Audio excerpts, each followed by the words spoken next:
അല്ലെങ്കിൽ നമ്മുടെ നാട്ടിലെ മദ്രസകളിൽ നമ്മുടെ മക്കളെ കൊണ്ടുപോയി ചേർക്കുകയും പരിശുദ്ധ ദീനിന്റെ ഉലൂമ പഠിക്കുന്നതിന് വേണ്ടി വിദ്യാർത്ഥികളെ നമ്മൾ വളർത്തി വലുതാക്കി അവരെ അതിനു വേണ്ടി കഴിയുന്ന വിധത്തിൽ അവർക്ക് വേണ്ട സഹായങ്ങൾ സഹകരണങ്ങൾ നമ്മൾ ചെയ്തു കൊടുത്ത് പരിശുദ്ധമായ സുന്നത്ത് ജമാഅത്ത് ദീൻ ഇവിടെ നിലനിർത്തുന്നതിന് വേണ്ടി നമ്മുടെ മക്കളെ നമ്മൾ പരിശുദ്ധ ദീനിന് വേണ്ടി നമ്മൾ ഇറക്കി വിടുമ്പോൾ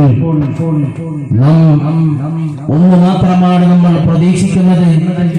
നാളെ ആഖിറത്തിൽ നമ്മൾ മരണപ്പെട്ടു കഴിഞ്ഞാൽ ഈ പറയുന്ന ഞാനും കേൾക്കുന്ന നിങ്ങളും നാളെ 6 അടി മണ്ണിനോട് ചേർന്ന് കഴിഞ്ഞാൽ പടച്ച റബ്ബിന്റെ മുമ്പിൽ ചെല്ലുമ്പോൾ അതല്ലെങ്കിൽ ഖബറിന്റെ മുമ്പിൽ ചെല്ലുമ്പോൾ നമുക്ക് കൂട്ടാകുന്നത് നമ്മൾ വളർത്തിയ നമ്മൾ പഠിപ്പിച്ച പരിശുദ്ധ ദീൻ പഠിപ്പിച്ച നമ്മുടെ മക്കൾ മാത്രമാണ് ഉണ്ടാവുക.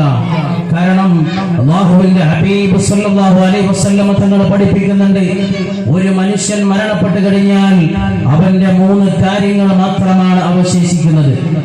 അവൻ ചെയ്ത ജാരിയായ സ്വതക്ക. നാളെ ഒരു മനുഷ്യൻ മരണപ്പെട്ടു കഴിഞ്ഞാൽ അവന്റെ ഖബറിലേക്ക് അവന്റെ മയ്യത്ത് വെച്ച് മൂടുകല്ല് വെച്ച് ആളുകൾ മണ്ണെല്ലാം വാരിയിട്ട് കൊണ്ട് അവനെ മറമാടിക്കൊണ്ട് അവിടുന്ന് പ്രാർത്ഥനയോടുകൂടെ സലാം പറഞ്ഞ് ഒരു മുഅ്മിനായ മനുഷ്യന്റെ ഖബറിന്റെ അരികിൽ നിന്ന് നമ്മൾ ഇവിടെ പറഞ്ഞു പോരുമ്പോൾ പിന്നെ ആ മനുഷ്യന്റെ ഖബറിന്റെ ഉള്ളിൽ നടക്കുന്ന സംഭവം ഒരു മനുഷ്യർക്ക് പോലും അറിയാൻ സാധിക്കുകയില്ല.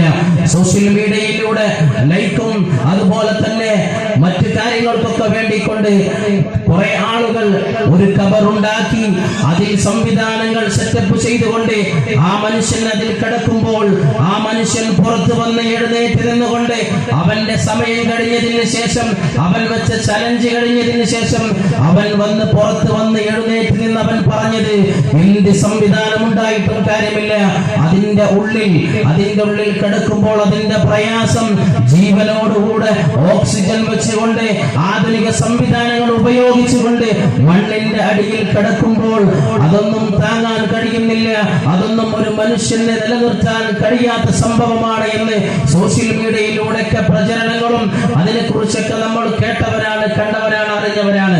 എന്നാൽ ഒരു മനുഷ്യൻ മരിച്ചു കഴിഞ്ഞാൽ ആ മനുഷ്യന്റെ മയ്യത്ത് ഖബറിലേക്ക് വെച്ച് കഴിഞ്ഞാൽ ആ മനുഷ്യന്റെ അവസ്ഥ എന്താണ് എന്ന് പോലും എനിക്കും അറിയില്ല, നിങ്ങൾക്കും അറിയില്ല.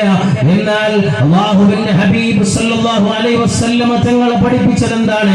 ഒരു മനുഷ്യൻ അവന്റെ ജീവിതത്തിൽ അവൻ ചെയ്ത നന്മ അത് നാളെ അവന്റെ ഖബറിൽ അവൻക്ക് അതൊരു മുതൽക്കൂട്ടാവും, നാളെ അവന്റെ മഹ്ശറിൽ അവൻക്ക് അതൊരു മുതൽക്കൂട്ടാവും. അബൂബക്കർ സിദ്ദീഖ് റളിയല്ലാഹു അൻഹു പറഞ്ഞില്ലേ, ഹബീബിന്റെ പേരിൽ നിങ്ങൾ ചെലവഴിച്ച സമ്പത്ത്, ഹബീബിന്റെ മദ്ഹിന്റെ പേരിൽ നിങ്ങൾ ചെലവഴിച്ച സമ്പത്ത് ആരെങ്കിലും 1 ദിർഹം ചെലവഴിച്ചാൽ അബൂബക്കർ പറഞ്ഞത് കാന മഈ ഫിൽ ജന്ന, അവൻ നാളെ എന്റെ കൂടെ സ്വർഗ്ഗത്തിലാണെന്നാണ് പറഞ്ഞത്. ആരാണ് അബൂബക്കർ? സ്വർഗ്ഗം കണ്ട് സന്തോഷ വാർത്ത അറിയിക്കപ്പെട്ട അബൂബക്കർ സിദ്ദീഖ് റളിയല്ലാഹു അൻഹു പറഞ്ഞിട്ടുണ്ടെങ്കിൽ അല്ലാഹുവിന്റെ റസൂൽ സല്ലല്ലാഹു അലൈഹി വസല്ലം തങ്ങളോട് കൂടെ ഹബീബിന്റെ കൂടെ സഹവസിച്ച ഹബീബിന്റെ കാര്യങ്ങൾക്ക് വേണ്ടി എല്ലാറ്റിനും ഹബീബിന്റെ കൂടെ നിന്ന ഹബീബ് സല്ലല്ലാഹു അലൈഹി വസല്ലം തങ്ങൾ പറഞ്ഞത് അബൂബക്കർ സ്വർഗ്ഗത്തിലാണ്. ആ അബൂബക്കർ സിദ്ദീഖ് റളിയല്ലാഹു അൻഹു പറഞ്ഞത്, എന്റെ ഹബീബിന്റെ പേരിൽ നിങ്ങൾ 1 ദിർഹം ചെലവഴിച്ചിട്ടുണ്ടെങ്കിൽ നാളെ അവൻ എന്റെ കൂടെ സ്വർഗ്ഗത്തിൽ പ്രവേശിക്കുമെന്ന് പറഞ്ഞിട്ടുണ്ടെങ്കിൽ മുഅ്മിനേ, നമ്മൾ ചെലവഴിക്കുന്ന സമ്പത്ത് നമുക്ക് വെറുതെയാവില്ല. അല്ലാഹുവിന്റെ